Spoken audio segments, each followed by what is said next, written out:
Kalau breeding kita balik. Kita balik lah, bisa 60 sumber serat, 40 adalah sumber protein, energi protein dan karbo itu, Pak. Itu. Tapi ya harus benar-benar kita ini, Pak. Hati-hati di pemilihan bahan itu, Pak.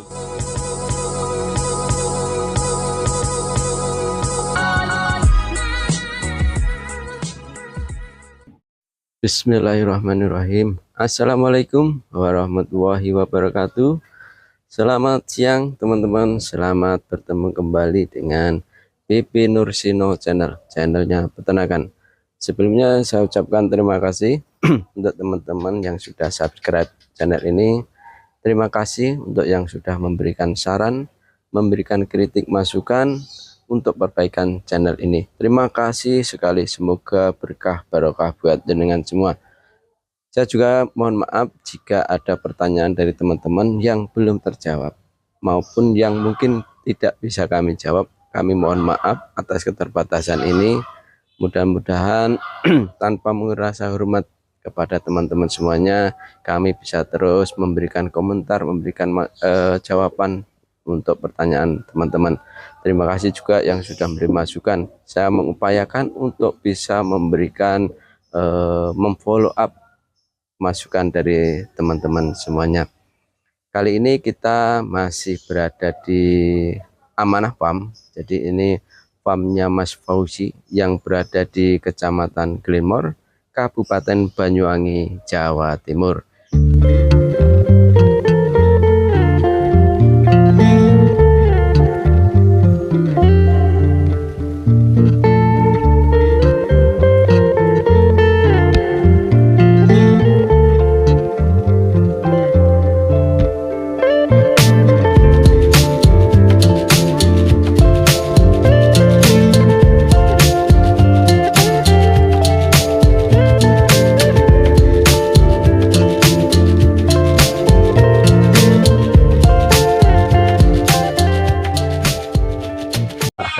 Mas sampai pertama beternak tahun berapa ini? Saya dulu mulai belajar ngarit, Pak, tahun 99. Tahun 99 belajar ngarit. Belajar ngarit, terus terang belajar ngarit. Saya nggak bisa ngarit, Pak, mulai kecil malah nggak ngarit. Nggak pernah ngarit ya.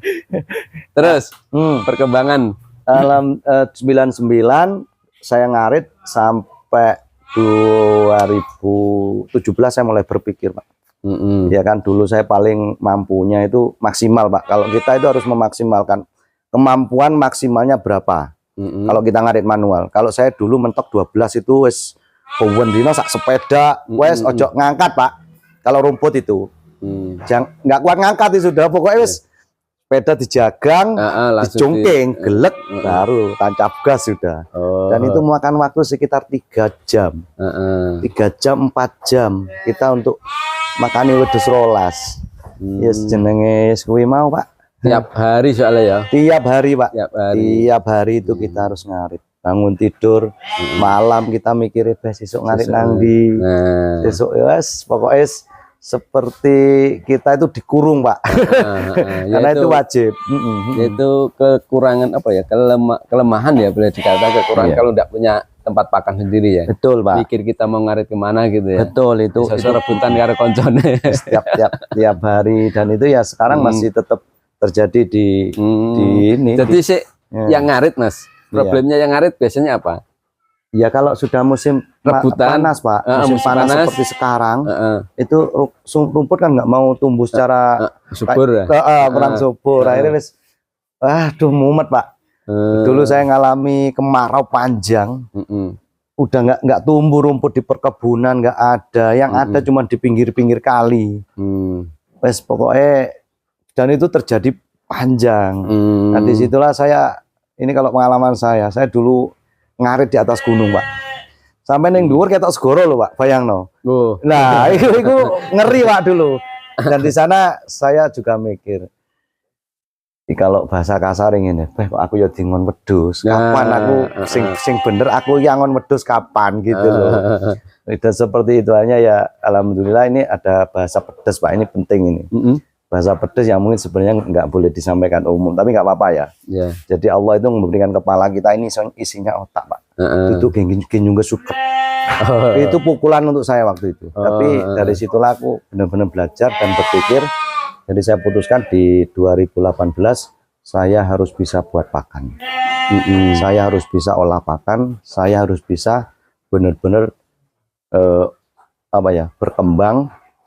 Gimana caranya dari kemampuan saya yang awalnya manual ya, tradisional ngarit, kemudian itu dari misalnya 10 saya harus bisa mampu ngopenis 20. Dari 20 kemudian di pertengahan 2018 saya harus bisa 50 ekor aku dewe. Itu Pak dulu. Bener itu Pak, real itu.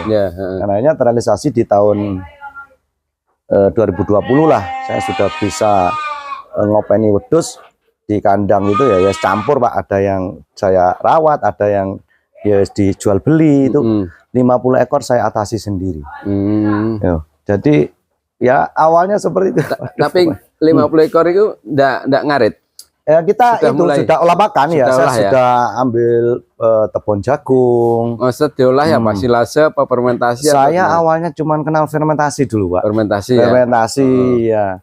Kemudian ya saya terapkan, saya analisa dewe, saya analisa sendiri dan ternyata kalau menurut saya hijauan itu enggak cocok Pak kalau difermentasi.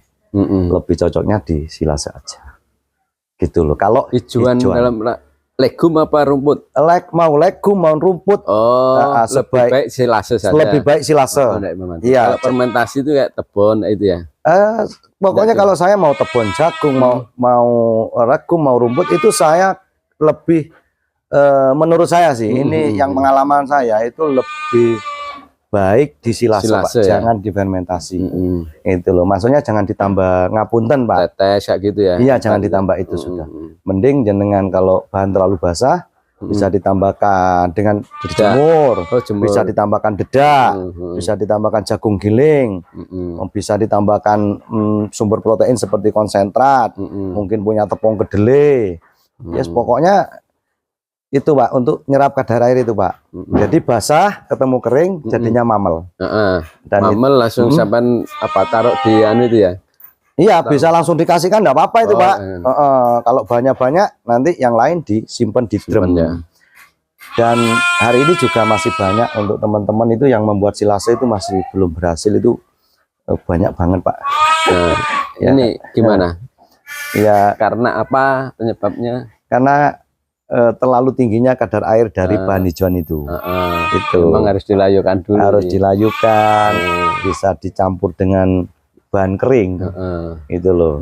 Ya tergantung dari situasi dan kondisi lingkungan sampean. Tempat sampean itu bisa nanti. Itu jadi tergantung. Sekarang ini mainnya silase ya, Jenan? Saya full silase untuk bahan yang saya simpan ini sistemnya silase. Silase ya. Silase tanpa tambahan itu tetes sama itu tadi. Langsung di kedap ya, kedap udara ya. Kita kedap udara. Bisa langsung dikonsumsi mulai kapan? Ya kalau langsung atau gimana? Silase itu sifatnya fleksibel Pak ya, fleksibel bahasanya ya. Oh istilahnya enggak nunggu mateng kayak fermentasi enggak ya? Enggak usah, cuman kalau mau maksimal 3 malam Pak saya. Oh 3 malam. Iya. Terus misalnya ini kan pakai drum nih, diambil enggak habis enggak masalah. Enggak masalah, yang penting ditutup lagi Pak. Tutup lagi ya. Iya, ditutup lagi.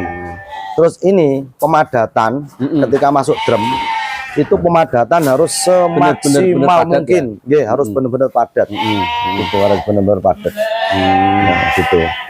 Terus terakhir itu harus kita tutup dengan bahan kering, Pak. Oh, atasnya ya. Jadi kalau misalnya dengan buat silase itu memang tingkat kekeringannya itu bagus, itu disimpan lama oke. Yang terjadi kadang-kadang ini Pak, jadi sumber bahannya itu yang punya kadar air tinggi, posisinya masih terlalu basah, disimpan dalam drum. Wow, tambah busuk ya? Busuk ya kira-kira? Busuk Pak, iya, busuk. Itu busuk, apalagi disimpan dalam jangka waktu lama nggak bisa itu, nggak bisa, gitu Pak. Tapi ngasihnya ini full silase, apa kasih segar juga? Oh kita masih ini Pak, masih kasih tetap hijauan yang segar itu kita kasih, itu loh, kita kasih, karena itu lebih menurut saya sih untuk breeding lebih ini Pak, lebih bagus lah kalau menurut saya daripada kita full mungkin. campurannya berapa kalau misalnya yang segar sama silase perbandingannya? Kalau segar karena ya kita ini tergantung banyaknya domba sih Pak ya. Banyaknya domba dan jumlah hijauan yang ada itu. Kan misalnya ada rumput ini hijau, ya, hijauan rumput lah hijauan, ya. Terus zaman sudah punya silase. Ya. Perbandingan persentase. Nah, kira-kira nek tak hijauannya sekian persen, silasenya sekian persen gitu loh. Ya kalau saya nggak bisa menentukan itu, maksudnya berapa persentasenya? Kira-kira. Ya kira-kira paling hijauannya itu. Separuhan enggak? Oh, enggak sampai Pak. Kalau saya enggak sampai. Oh, hijauannya enggak Pak? Separuh paling ya? mentok 30% saya. Oh, berarti yang 70% silase itu tadi. Silase. Yang 30% hijauan ya? Ya, tetapi silasenya harus sudah komplit. Tuh. Ah, komplitnya apa ini? Ya, di silase harus ditambahi, Pak. Ya, apa jenengan? Nah, kalau misal ini tepung jagung. Tepung jagung itu harus ditambahkan bekatul. Cek misalnya bikin 1 kintal tepung jagung. 1 kintal tepung jagung yang sifatnya basah. Itu kita tambahkan bahan-bahan kering, Pak. Bahan yang sifatnya kering. Misalnya bekatul, bisa konsentrat. Ya kan? Atau mungkin kita punya sumber serat kering yang lain seperti kangkung kering. Itu boleh ditambahkan, Pak. Nah, boleh dijadikan 1. Penambahannya berapa itu enggak? Penambahannya itu kalau perkiraan saya itu sekitar 30%, Pak. Oh, 30%. 30% dari bahan basah atau dari bahan bakunya ya, ya, dari bahan baku utama itu. Mau dinaikkan enggak apa-apa. Itu loh, enggak apa-apa. Itu kalau bisa minimal 30% dari hijauan yang seperti tepung jagung itu. Dan tepung jagungnya harus yang bagus, Pak. Jangan asal-asalan. Iya. Kriteria bagus gimana? Yang masih hijau. Oh, masih hijau. Seperti jagung manis. Kalau jagung biasa yang penting masih hijau dan yang ya bagus lah Pak, dipilih Pak. Jangan yang kering ya. Jangan Pak, itu sudah limbah. Sudah limbah ya. sudah ini kasihan nanti dombanya. Berarti itu ya penambahannya sekitar 30%. Sekitar 30-40%, Pak. Tidak ditambah misalnya garam apa yang lain-lain. Enggak ya? Saya tambahkan premik, Pak. Oh, premik di silasenya. Di silase kita tambahkan premik. Pas nyampur itu ya, nyampur ya. Iya. Kalau dalam 1 apa tadi? 1 kintal tadi kira-kira 1 kintal basah itu kalau saya perkiraan, kalau saya sih ya cukup setengah kilo Pak premiknya. Setengah kilo ya. Setengah kilo premik. Kalau basah, kalau pakan full kering dalam per 1 kintal biasanya 1 kilo. Mau ditambahkan boleh dikurangi, janganlah. Oh iya. Iya. Jadi kalau pakan kering 1 kintal 1 kilo ya. 1 kilo. Kalau basah setengah kilo. 1 kintal setengah kilo gitu. Langsung dicampur ya. Campur homogen jadi satu. Semakin homogen, semakin tercampur bagus. Insya Allah hasilnya semakin top pokoknya Pak. Semakin bagus lah. Oh nggih. Ya itu Pak. Jadi ya cuman ya itu tadi Pak. Kadang-kadang mereka orang-orang awam itu masih belum paham soal pakan Pak. Ya kan di umumnya orang-orang tahu itu pakan itu semua difermentasi, hijauan difermentasi, ini difermentasi. Ya silase ini sebenarnya juga fermentasi Pak, tapi lebih alami. Ya. Itu menurut saya sih. Enak ya yes. Sudah pakai berapa lama pakai silase?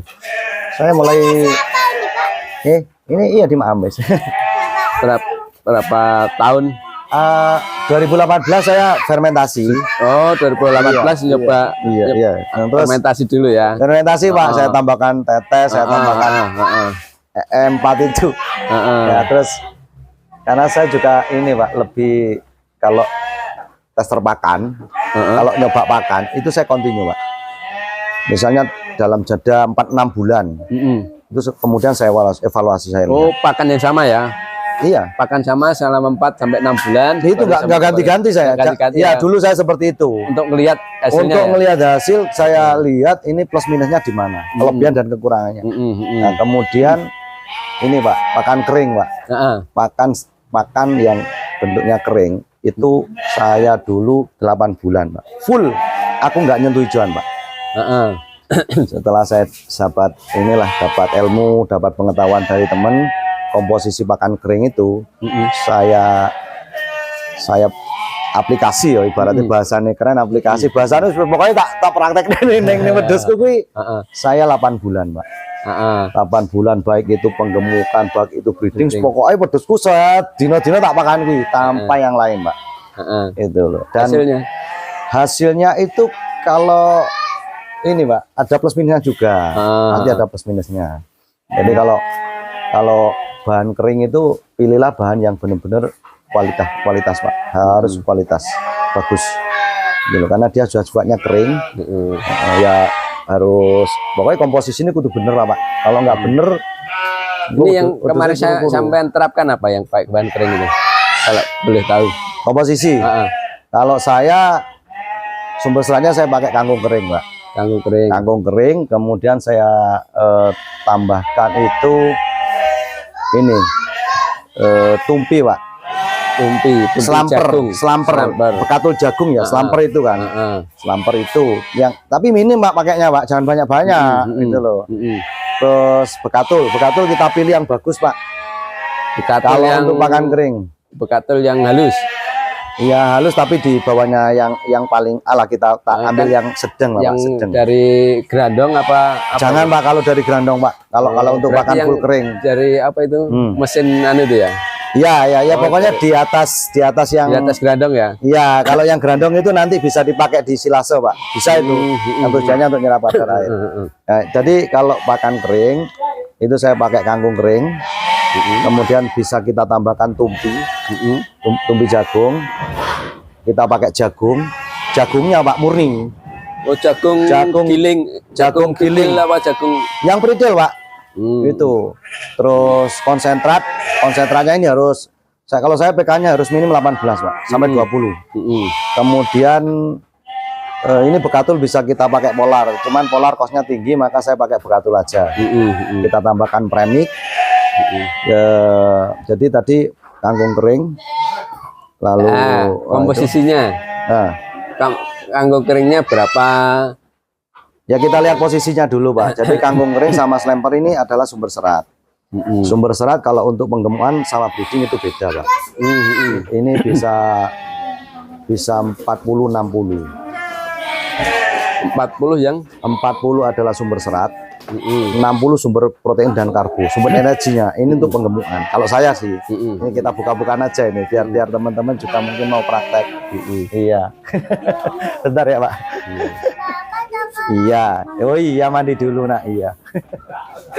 Nah, ada yang porno lewat. Iya. Ya namanya di kandang ya kayak ini, Pak.